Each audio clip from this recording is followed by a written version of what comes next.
A música está cheia de inspiração, mas às vezes a tênue linha entre homenagem e plágio é cruzada sem que percebamos. Muitos dos maiores sucessos da história escondem melodias, riffs ou estruturas que pertencem a outros artistas. Hoje vamos percorrer 13 canções que marcaram gerações, mas que carregam a sombra de serem consideradas um plágio. Número 13, Nirvana, Come As You Are.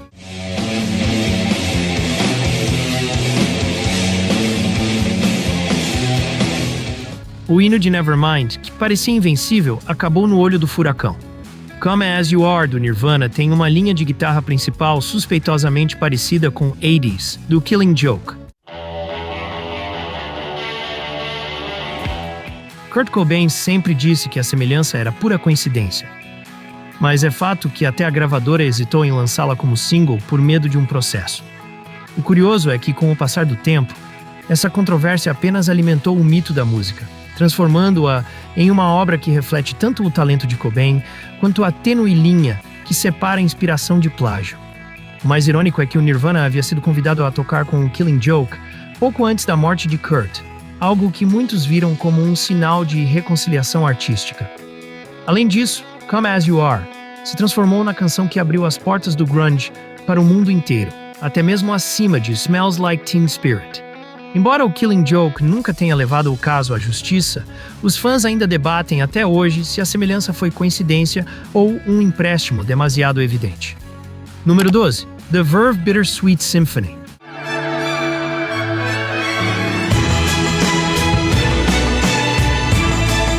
Um dos maiores hinos dos anos 90 acabou se tornando um inferno legal.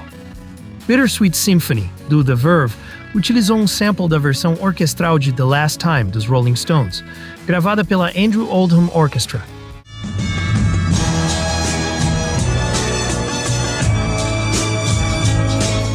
Embora a banda tivesse pedido permissão, os direitos foram reivindicados agressivamente pelos representantes dos Stones, que ficaram com 100% dos royalties. O resultado foi devastador, um sucesso mundial que não gerou ganhos para a própria banda.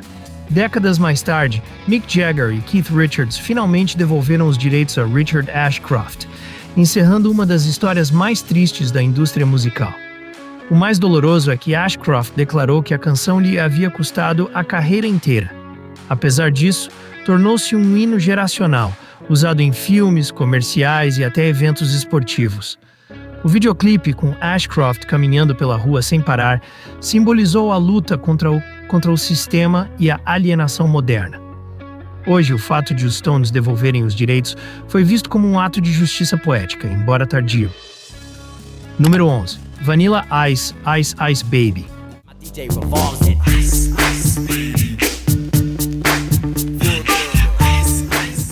Ice utilizou sem permissão a linha de baixo de Under Pressure, de Queen David Bowie.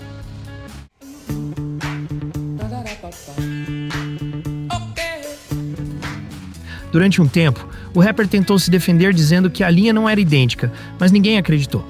O caso foi resolvido fora dos tribunais, com acordos milionários. Ainda assim, esta música ficou para sempre marcada como exemplo de como o sucesso pode ser construído sobre bases emprestadas. Paradoxalmente, o escândalo ajudou Ice Ice Baby a se tornar a primeira faixa de rap a alcançar o número 1 da Billboard Hot 100. Embora criticado e ridicularizado, Vanilla Ice abriu um caminho inesperado para a aceitação do hip-hop no rádio mainstream. Até hoje, essa linha de baixo continua reconhecível em qualquer parte do mundo, mas todos sabem que pertence ao Queen e Bowie. Número 10. The Doors' Hello, I Love You.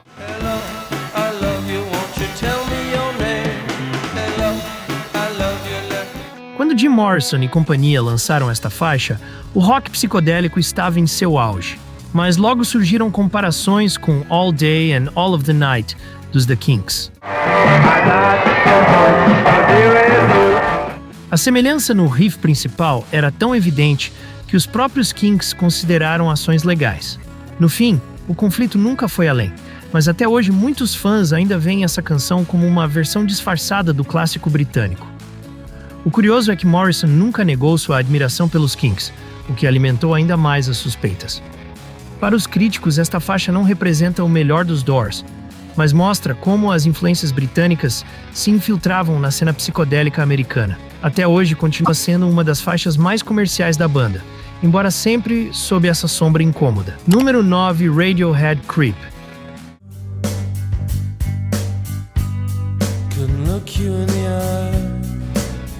O primeiro grande sucesso do Radiohead traz consigo uma polêmica nada pequena. Creep compartilha acordes e progressão com The Air That I Breathe dos Hollies.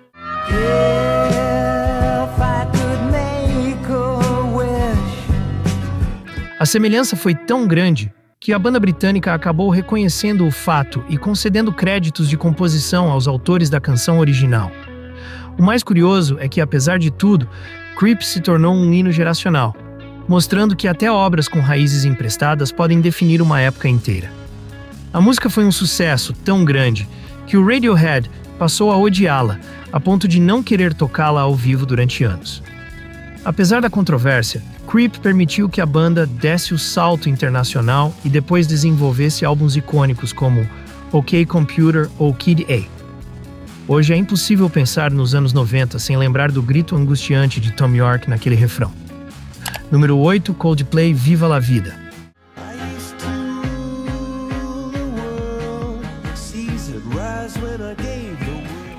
Com esta faixa, o Coldplay conquistou o mundo e chegou ao topo das paradas. No entanto, logo Joe Satriani acusou a banda de plagiar sua faixa instrumental Se Eu Pudesse Voar.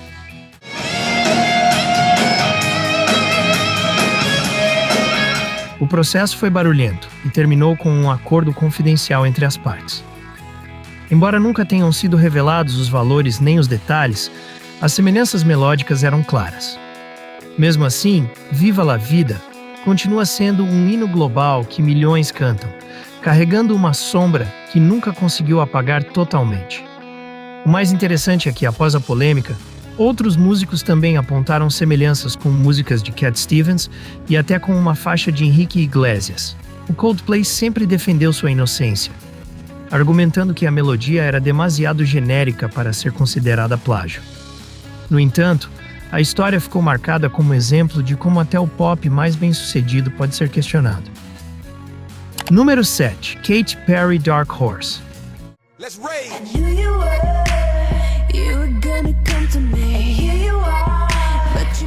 Este mega sucesso pop foi levado aos tribunais quando a banda cristã Flame acusou Katy Perry de ter plagiado sua faixa Joyful Noise.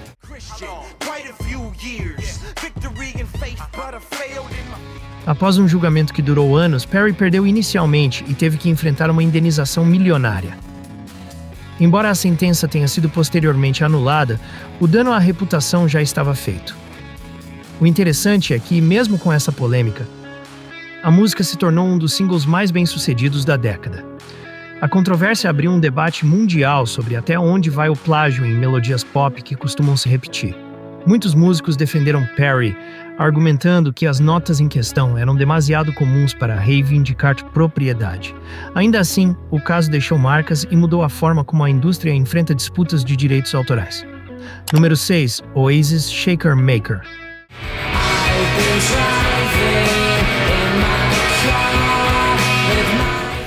A banda dos irmãos Gallagher nunca escondeu seu amor por roubar influências. Neste caso, Shaker Maker se mostrou tão parecida com a melodia de I'd Like to Teach the World to Sing, da Coca-Cola, que tiveram que chegar a um acordo legal.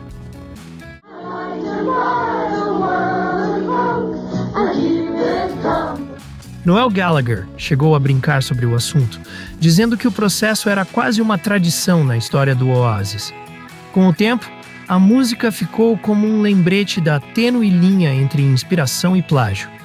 A atitude irreverente do Oasis fez com que o escândalo não prejudicasse sua imagem, mas a fortalecesse. Os fãs viram isso como parte de sua personalidade provocadora, aquela que ria de tudo e de todos.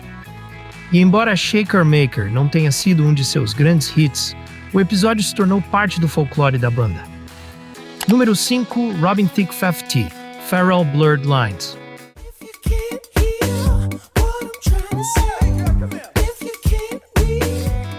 Uma faixa que parecia inofensiva acabou sendo um dos casos de plágio mais polêmicos da história recente. A família de Marvin Gaye processou Robin Thicke e Pharrell por usarem elementos de Got to Give It Up sem permissão.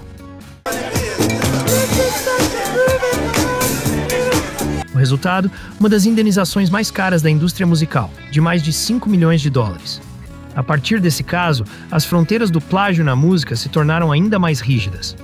O julgamento foi acompanhado como um espetáculo midiático, e muitos artistas começaram a temer processos semelhantes. O mais impactante foi como essa sentença mudou a percepção sobre o que poderia ser considerado plágio, ampliando o espectro do legalmente questionável.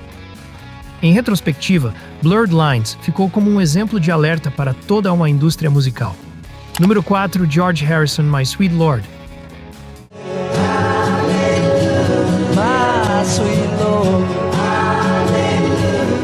O ex-Beatle encontrou nesta faixa seu primeiro grande sucesso solo. No entanto, foi acusado de plagiar He's So Fine, das Chiffons.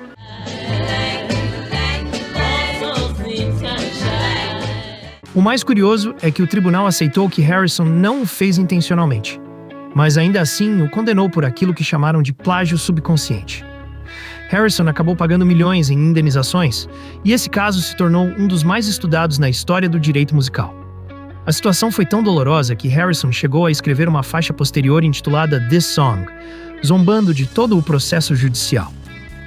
Com o tempo, My Sweet Lord permaneceu como uma de suas peças mais queridas, mas sempre carregando a sombra dessa disputa legal. Um lembrete de que até os gênios podem cair em armadilhas criativas. Número 3, Led Zeppelin, Stairway to Heaven.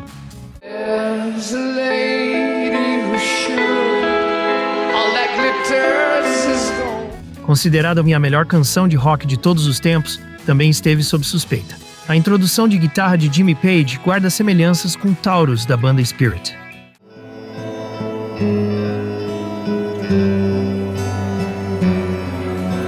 Durante anos, o caso foi levado e trazido nos tribunais, até que finalmente o Led Zeppelin foi absolvido. Apesar da decisão, a sombra da polêmica permaneceu, lembrando-nos de que até os maiores hinos podem ter origens discutíveis. O mais curioso é que o Led Zeppelin havia compartilhado palco com o Spirit em seus primeiros anos, o que alimentou a suspeita de que Page poderia ter ouvido aquele riff antes. No entanto, a defesa do Zeppelin argumentou que as progressões usadas eram demasiado comuns para serem consideradas únicas. No fim, a música sobreviveu intacta e reforçou seu status mítico. Número 2, Shakira Louca.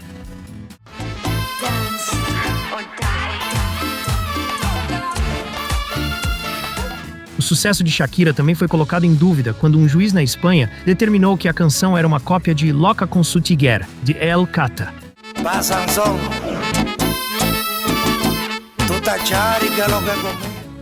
Embora tenha havido idas e vindas judiciais, a controvérsia marcou a faixa. Apesar disso, Loca permaneceu como um dos hits mais dançantes de Shakira. Lembrando que até no pop latino as acusações de plágio não são estranhas.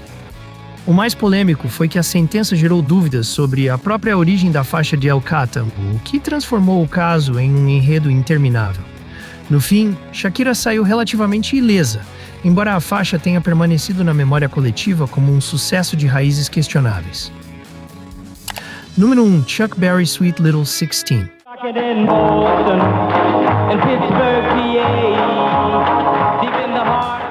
Aqui a história se inverte. Não foi Berry quem plagiou, mas sim quem foi plagiado. Os Beach Boys usaram a estrutura de Sweet Little 16 para criar Surfing USA, em 1963.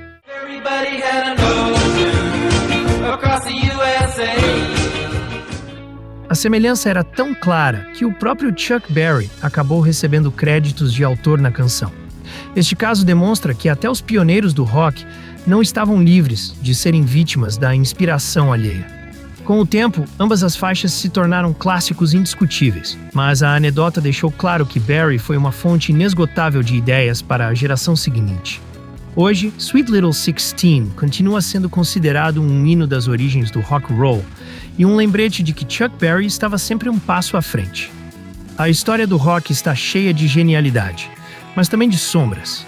Estas 13 canções nos lembram que, às vezes, a linha entre criatividade e plágio é tão fina que apenas um juiz pode decidi-la. No fim, a música continua tocando, mas os ecos dessas batalhas legais nunca serão totalmente apagados.